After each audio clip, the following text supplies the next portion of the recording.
Hello everyone, my name's Brody, and on today's episode of Read Aloud, we're going to continue the story of Coraline, with Coraline Chapter 3.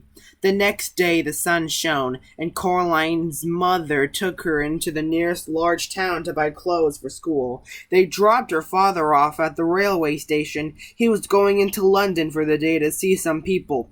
Coraline waved him goodbye. They went to the department store to buy the school clothes.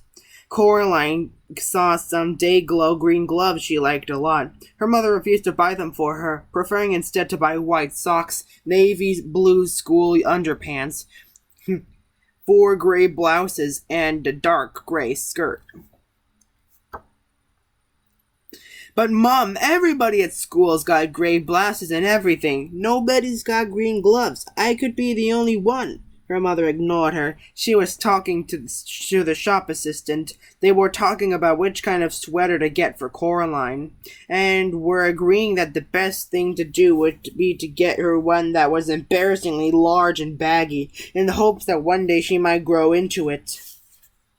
Coraline wandered off and looked at a display of Wellington boots, shaped like frogs and ducks and rabbits. Then she wandered back. Coraline, oh, there you are. Where on earth were you? I was kidnapped by aliens, said Coraline. They came down from outer space with ray guns, but I fooled them by wearing a wig and laughing in a foreign accent, and I escaped. Yes, dear. Now, I think you could do with some more hair clips, don't you? No. Well, let's say half a dozen to be on the safe side, said her mother. Coraline didn't say anything. In the car on the way back home, Coraline said, "What's in the empty flat?"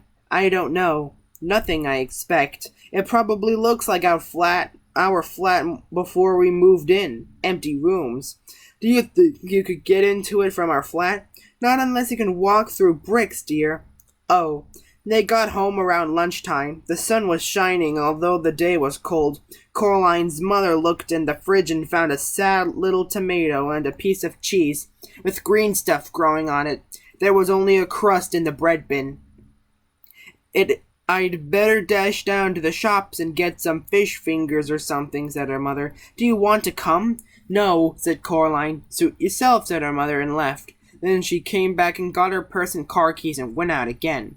Coraline was bored. She flipped through a book her mother was reading about native people in a distant country, how every day they would take pieces of white silk and draw on them in wax, then dip the silks in dye, then draw on them more in wax and dye them more and more, then boil the wax out in hot water, and then finally throw the now beautiful clothes on a fire and burn them to ashes. It seemed particularly pointless to Coraline, but she hoped that the people enjoyed it.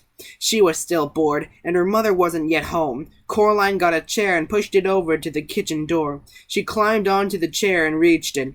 She got down and got a broom from the broom cupboard. She climbed back on the chair again and reached up with the broom. Chink!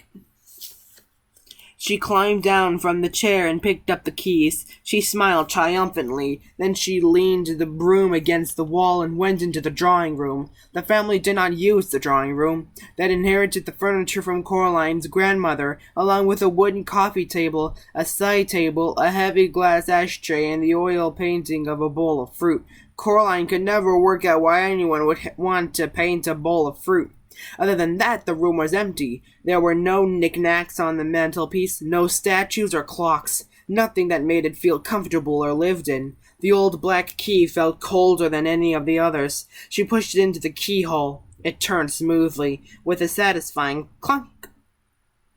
Coraline stopped and listened. She knew she was doing something wrong, and she was trying to listen for her mother coming back, but she heard nothing. Then Coraline put her hand on the doorknob and turned it. And finally, she opened the door. It opened onto a dark hallway. The bricks had gone, as if they'd never been there. There was a cold, musty smell coming through the open doorway. It smelled like something very old and very slow. Coraline went through the door. She wondered what the empty flat would be like if that was where the corridor led. Coraline walked down the corridor uneasily. There was something very familiar about it. The carpet beneath her feet was the same carpet they had in her flat. The wallpaper was the same wallpaper they had. The picture hanging on the wall was the same that they had hanging in their hallway at home. She knew where she was. She was in her own home. She hadn't left. She shook her head confused. She stared at the picture hanging on the wall. No, it wasn't exactly the same. The picture they had in their own hallway showed a boy in the old-fashioned clothes staring at some bubbles, but now the expression on his face was different. He was looking at the bubbles as if he was planning to do something very nasty to them, and there was something peculiar about his eyes. Coraline stared at his eyes, trying to figure out what exactly was different. She almost had it when somebody said, "Coraline?" It sounded like her mother. Coraline went into the kitchen, where the voice had come from. A woman stood in the kitchen with her back to Coraline. She looked a little like Coraline's brother, only her skin was white as paper. Only she was taller and thinner. Only her fingers were too long, and they never stopped moving, and her dark red fingernails were curved and sharp. "Coraline," the woman said, "is that you?" And then she turned around. Her eyes were big black buttons.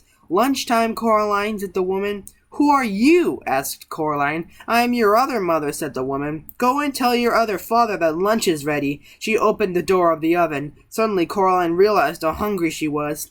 It smelled wonderful. "Well, go on." Coraline went down the hall to where her father's study was. She opened the door. There was a man in there sitting at the keyboard with his back to her. "Hello," said Coraline. I mean, she said to say that lunch is ready. The man turned around. His eyes were buttons, big and black and shiny. "Hello, Coraline," he said. "I'm starving." He got up and went with her into the kitchen. They sat at the kitchen table, and Coraline's other mother brought them lunch. A huge golden brown roasted chicken, fried potatoes, tiny green peas. Coraline shoveled the food into her mouth. It tasted wonderful. "We've been waiting for you for a long time," said Coraline's other father.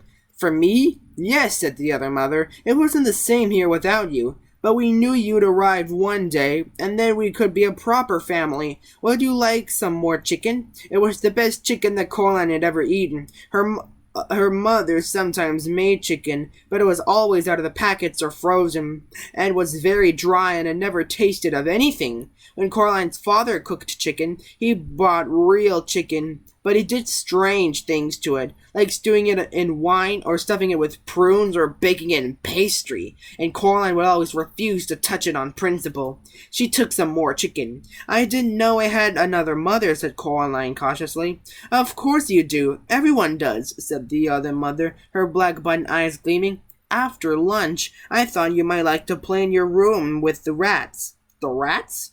"From upstairs." Coraline had never seen a rat, except on television. She was quite looking forward to it. This was turning out to be a very interesting day after all. After lunch, her other parents did the washing up, and Coraline went down the hall to her other bedroom. It was different from her bedroom at home. For a start, it was painted in an off-putting shade of green and a peculiar shade of pink.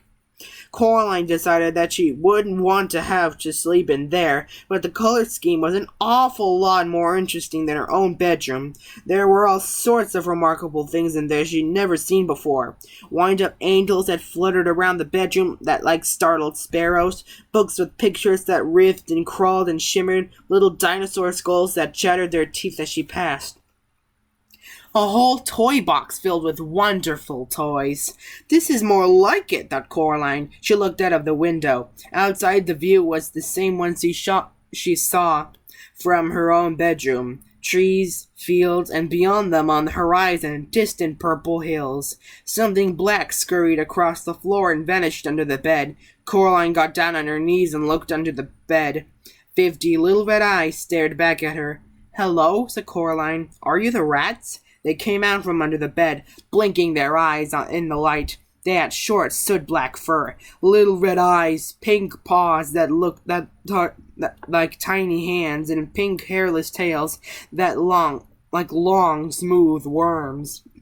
Can you talk? She asked. The largest, blackest of the rats shook its head. It had an unpleasant sort of smile, Coraline thought. Well, asked Coraline, what do you do? The rats formed a circle. Then they began to climb on top of each other, carefully but swiftly, until they formed a pyramid with the largest rat on top. The rats began to sing in high, whispery voices.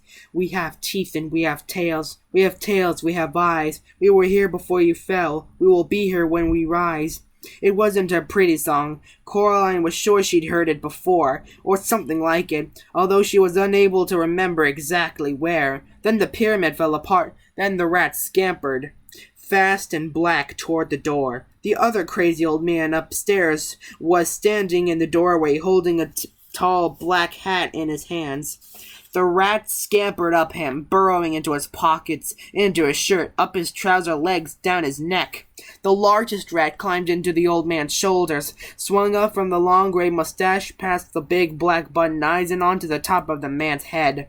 In seconds, the only evidence that the rats were there at all were the restless lumps under the man's clothes, forever sliding from place to place across him, and there was still the largest rat who stared down, with glittering red eyes, at Coraline from the man's head. The old man put his hat on, and the last rat was gone. Hello, Coraline, said the other old man upstairs. I heard you were here. It is time for the rats to have their dinner. Then you can come up with me if you like, and watch them feed. There was something hungry in the old man's button eye that made Coraline feel uncomfortable. No, thank you, she said. I'm going outside to explore. The old man nodded very slowly. Coraline could hear the rats whispering to each other, although she could not tell what they were saying. She was not certain that she wanted to know what they were saying. Her other parents stood in the kitchen doorway as she walked down the corridor, smiling identical smiles, and waving slowly. Have a nice time outside, said her other mother. We'll just wait here for you to come back, said her other father. When Coraline got to the front door, she turned back and looked at them. They were still watching her and waving and smiling. Coraline walked outside and down the steps. That's it for Chapter 3. Join us here at my channel next time to read Chapter 4. This is me signing out.